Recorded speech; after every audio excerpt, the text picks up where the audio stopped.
The first chord is just regular old A minor chord, and then the next chord, the third chord, is a C major. So you have like that. So just that one little bit right there is pretty much identifies the song. Like when you just play those three chords,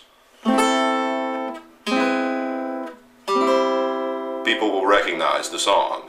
So to me, what makes that riff is the second chord right there, which if you listen to it by itself, it's not a typical chord that you usually hear on the radio. I mean, if you have those two notes together, which is, it's a major seventh, so that's sort of dissonant, and then you also have an augmented chord right here. And it's also interesting to note how those chords are changing. Each one consists of 4 notes. Here's the first one. Now in the second one, I drop the lowest note by half a step, increase the highest note by a whole step to get this, and then to get the third chord, I do the same thing. Decrease the lowest one to here, increase the highest one to here to get that. So you have this sort of motion going on, contrary motion, that's nice. I mean, it's sort of like a, I don't think people realize it when it's going on, but it's a nice sort of pattern that you can sort of subconsciously identify with, I think.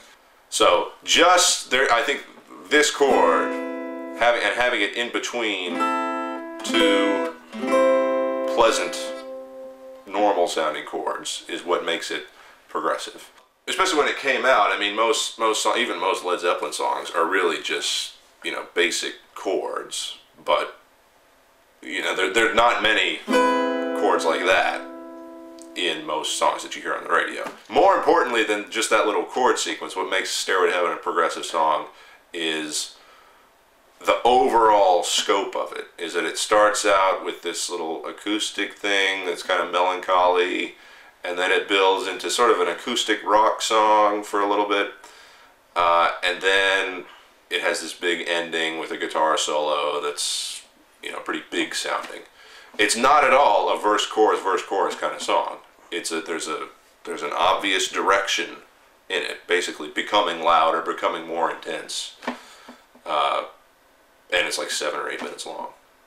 So that's probably even more important than the chord sequence.